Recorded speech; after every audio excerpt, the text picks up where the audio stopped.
రామగుండంలో ఆనాడు మొదలుపెట్టినటువంటి NTPC power వచ్చేసింది. Already 800 మెగావాట్లు వచ్చింది. ఇంకో 800 మెగావాట్లు రాబోతా ఉంది. అంటే ఆనాడు నేను నడిపినాడు ఉన్నదానికంటే 5600 మెగావాట్ల పవర్ కరెంటు ఎక్కువ ఉండంగా కూడా వీళ్ళకి ఏం రోగం పుట్టింది? కరెంటు ఎందుకు ఇస్తలేరు? ఎందుకు తిప్పల పెడుతున్నారు? బిడ్డ అయ్యేల చెలో నల్గొండతోనే ఆపం. ఎక్కడ దొరికితే అక్కడ బదాల నిలదీసి మీ కథలు చేస్తాం. ముకుంద జ్యువెలర్స్ తెలంగాణలో మొట్టమొదటి ఫ్యాక్టరీ అవుట్లెట్ మన కొత్తపేటలో ఫిబ్రవరి 14న గొప్ప శుభారంభం. ప్రజలను కరెంటుకు తిప్పల పెట్టినా, నీళ్ళకు తిప్పల పెట్టినా, మంచినీళ్ళకు తిప్పల పెట్టినా ఎక్కడికక్కడ మిమ్మల్ని నిలబెడతాం. మిమ్మల్ని గవర్నమెంట్ తెచ్చిండ్రు, మాకేం బాధ్యత ఇచ్చిండ్రు? ప్రతిపక్షం బాధ్యత ఇచ్చిండ్రు. మిమ్మల్ని నిలదీసే బాధ్యత మాకు ఇచ్చిండ్రు. కాబట్టి ఎక్కడికక్కడ మిమ్మల్ని నిలదీస్తాం తప్ప వదిలిపెడతామనేటువంటి దానిలో ఉండొద్దు. ప్రజలకు తప్పు చేయొద్దు. నేను హెచ్చరిస్తా ఉన్నా ఈ రాష్ట్ర ప్రభుత్వాన్ని. ఏ విధంగా బీఆర్ఎస్ గవర్నమెంట్ ఇచ్చిందో వెంటనే కరెంటు పునరుద్ధరించాలి. ఆ విధంగా మొత్తం రాష్ట్రానికి, రైతాంగానికి కరెంటు ఇవ్వాలి. కానీ వీళ్ళ వ్యవహారం ఎట్లున్నది? చరిత్రలోనే లేదు. అసెంబ్లీలో తెచ్చి జనరేటర్ పెట్టిన వీళ్ళ తెలివికి అసెంబ్లీలోనే మొన్న మనోళ్ళు మీటింగ్లు తిరుగుతుంటే ఒక మీటింగ్ మాట్లాడుతుంటే 7 మాటలు పోతుంది కరెంటు. నల్గొండలో జగదీష్ రెడ్డి మాట్లాడుతుంటే 7 సార్లు పోతుంది కరెంటు. ఏం మాయ రోగం వచ్చింది? మీకు తెలివి లేక, నడపరాక, చాతగాక ఇలా మంది మీద బదనాం పెట్టి బతుకుదాం అనుకుంటున్నారా? అట్లా కాదు బిడ్డ, జాగ్రత్త. బతకనీయం, ఎంబడబడతాం, వేటాడతాం.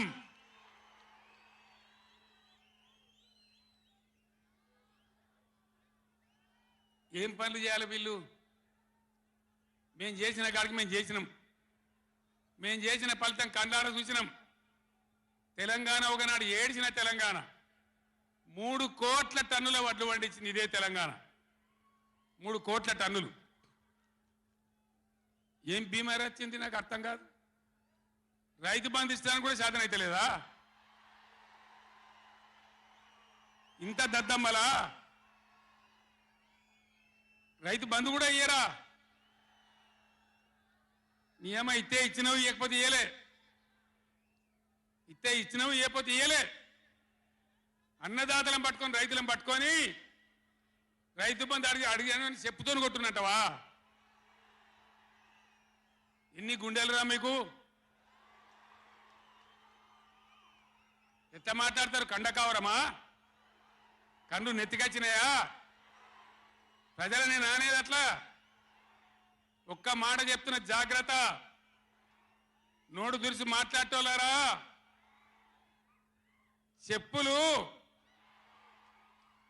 పంటలు పండించే రైతులకు కూడా ఉంటాయి.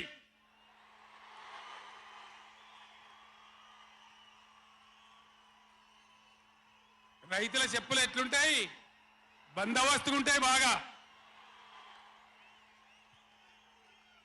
రైతుల చెప్పులు ఎట్లుంటాయి? బందోబస్తుకుంటాయి, గట్టిగా ఉంటాయి. ఒక్కటే చెప్పు దెబ్బతో మూడు పళ్ళు ఊసిపోతాయి. దానికోసమైనా మీరు అడిగేది? ఇది మర్యాదనా? ఇది గౌరవమా? ప్రజలను గౌరవించే పద్ధత? నీకు చేత కాకపోతే మాఫ్ చేయండి, జర నేను వెనుక చేరిస్తా అని చెప్పాలి. వెళ్తలేదు అని చెప్పాలి, మాకు చేయలేదు అని చెప్పాలి. కానీ అడిగినోని చెప్తోని కొట్టాలి. కేసీఆర్ సెలవు నల్గొండ అంటే కేసీఆర్ను తిరగనీయం. ఇంత మోగోళ్ళ కేసీఆర్ను తిరగనియారట. తెలంగాణ తెచ్చిన కేసీఆర్నే తిరగనియారా? ఏం చేస్తారు? చంపేస్తారద్దా? చంపుతావా? దా వ్యాపారం చంపుతావుదా? కేసీఆర్ని చంపి మీరు ఉంటారా? ఇది పద్ధత? ప్రతిపక్ష పార్టీ తప్పకుండా ప్రజల సమస్యల మీద వస్తుంది, ప్రజల మధ్య అడుగుతుంది, వాదన చెప్తుంది.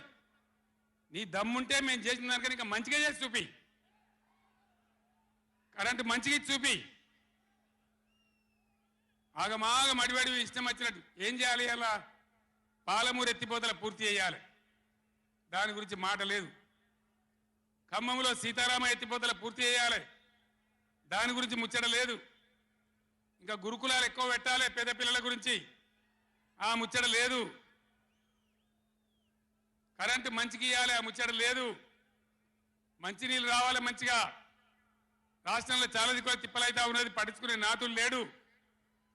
ఇంత మాయలమే ఇవన్నీ మాయం చేసి బలాదురుగా తిరుగుతామనుకుంటున్నారా? తిరగని ఏం జాగ్రత్త అని చెప్తా ఉన్నా. తప్పక నిలదీస్తాం, ఎండగడతాం.